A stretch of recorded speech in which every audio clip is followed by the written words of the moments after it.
hopefully the camera settings are where they need to be because I didn't check my camera settings. So, yeah. You rabble-rouser. I know. So we are going to talk about boxing artwork for shipping. Not boxing. Not boxing. Not like fisticuffs. I'm not walking up to a piece of artwork and like... Not most days, anyway.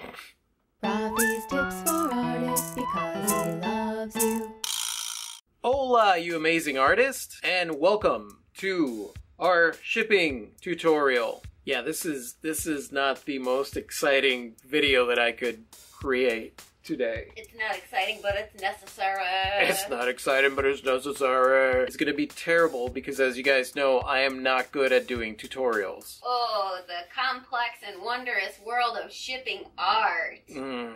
So we've gotten a bunch of questions about what to do when you are shipping art. Obviously, if you're going to expand your market online. I understand that question and maybe the fear that is behind it, because when I first started my online store, that was one of the big worries that I had. Like, how am I supposed to ship this stuff? How much work goes into shippings, and is it worth it? Yeah, which resulted in making a sale and then being like, yes, but wait.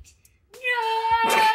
Whenever my phone went cha-ching, I was like, yes! And then I'd look at the piece and I was like, oh man, how am I supposed to ship this thing? So when you look up shipping artwork on the internet, there are several ways and several guidelines that people have for shipping art. I don't really follow many of the rules that are set up. I just follow my own rules as far as making sure that the art is safe. That's pretty much what I'm going to show you is how I do it. I'm not necessarily saying that the way that I ship my stuff or box my stuff is the correct way to do it, but I figured you guys would benefit from just seeing how I do it, since I do ship out a lot of artwork. So the first thing that we'll talk about is boxes. So let's go get some boxes.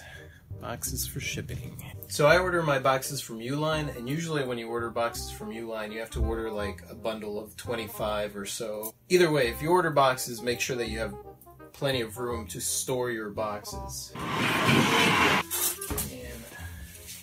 cover box. So this is the box that I need, 24 by 30.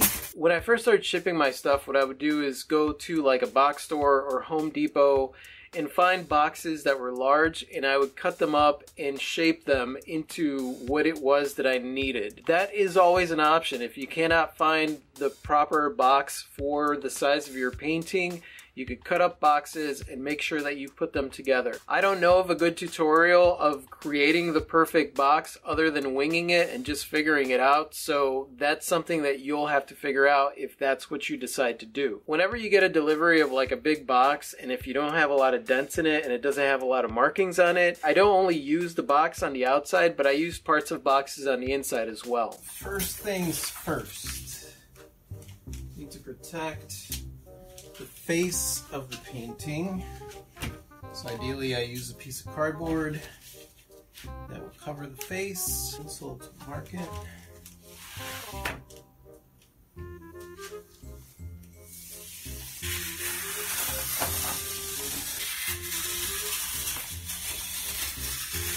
That's good enough. Hold on to these.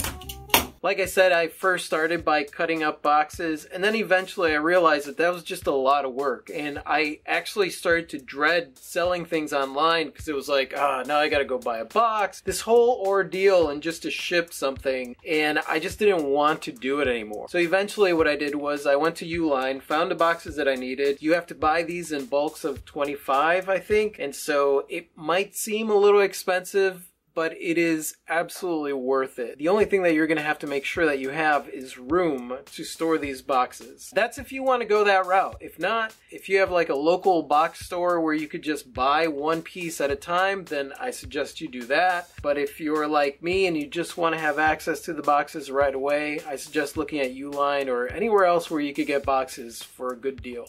Sometimes you gotta be like, sorry family, we had a guest room, but stay away from my box storage area. Yeah, our guest room is our box storage area. The other material that I use in packing is the plastic wrap. I buy my plastic wrap from Home Depot. If I find a better price online, I might get it online, but just a really big roll of plastic wrap. Next thing we're going to want to do is wrap up the painting. That will keep it from sticking things in the box. You don't know what the temperature will be. Things might get hot and sticky, and this plastic will protect it not only from that, but from getting scratched up as well. So, wrap it up.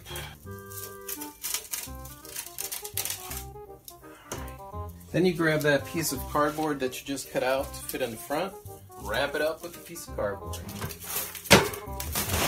Wrap it. This is why I keep saying I need a bigger studio, because I need to be able to do this. By the way, these rolls usually just come loose. I wired it to this shelf over here to make it easier for me to wrap things up. You won't necessarily find this roll hooked up like this. This is my invention to make things easier on myself. So here we go. It's wrapped up. Yeah, and you want the piece of cardboard to be on the front part of the painting. One of the reasons that I buy the boxes is because I'm able to make sure that they're heavy-duty boxes, and that's important to me because I want to make sure that the art is protected. The other way that I protect the art is to make sure that it is suspended within the inside of the box. So now I've got the painting wrapped up, nice and secure. I've got a piece of cardboard protecting the front. It's up to you how many pieces of cardboard you want to put on the front there. Obviously, the more cardboard you have, the more protected it is. This is a certificate of authenticity and a thank you letter and a sticker and all the fun stuff that I put in with my order to somebody just to say thank you. This box is a 24 by 30 by 5. I ordered this specifically for all the 24 by 30s that I have. A lot of the pieces that I have on my online store, I have those standard sizes, 24 by 30, 24 by 36, and 30 by 30. So of course I have boxes for all of those standard pieces so that I don't have to go out and build a box. So we've got the painting wrapped up, we've got the box built. Now what we're going to do is measure out the inside of the box here. Just kind of start cutting. You could be a little bit more precise with your measurements. Essentially what you want is for it to slide down the side there. There is a method to my madness, so bear with me. Okay, make sure that both of these slide down. Nice long pieces.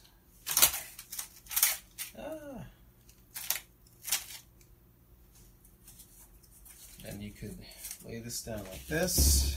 Just put it in the center, and then tape right to the plastic. Tape to the plastic.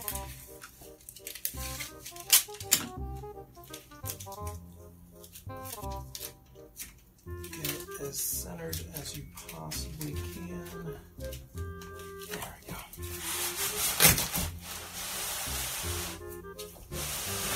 So what I do for extra is I have this bag with little air pockets, so I'll slide those in there randomly. It's one of the other reasons that I like to keep these boxes light, because the heavier they are, the more somebody will mistreat it. This is what it looks like. So that's in there, right in the center. As far as shipping anything out of USPS, I think the largest that I could do is 30 by 30 or even slightly smaller than that. Anything bigger than that, I generally go to FedEx or UPS. When shipping really large pieces that are like larger than 30 by 30, I've done it before. I usually go through FedEx because that's where I get the cheapest price quote. I don't think on my online store I have the big giant pieces available for shipping international. That's an area that I'm still working on figuring out how to do shipping in a way that is much more affordable than what I've been able to find. So if I find an update on that, I will update my shipping international part of the video. If you guys have questions about shipping sculptures or big giant pieces, I don't know. I know that some artists roll up the really big pieces. I have not done that. I've only shipped 1 or 2 big giant pieces, and those were here in the US, and I used FedEx. But as far as like big sculptures or heavy items, I don't know. Your guess is as good as mine. I'm still figuring that whole world out. I gotta say, I don't envy you, because everything I ever make ships out in a flat rate box. Yeah, I know. Clee's jewelry is like tiny, and she like ships it out in the same flat rate box, and I'm constantly like, yeah, I sold something. Alright, so luckily I have 2 packages to ship, and one is shipping international to Australia, and the other one is shipping right here in the US. So the first thing I do is I'll name them, because I don't want to get them mixed up. These are 2 24 by 30 identical boxes. That way I don't put the shipping label on the wrong one. It's little things like that that go really, really wrong, so you want to take precautions against that.